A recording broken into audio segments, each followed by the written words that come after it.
చెలి మనసే శివధనుసైనది తొలి చూపుల వశమైనది బలపు స్వయంవరమైనప్పుడు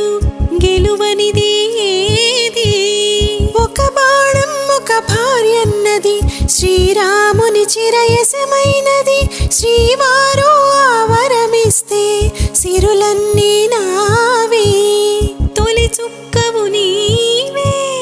చుక్కాడివి నీవే తుదిదాకా నీవే మరు జన్మకు నీవే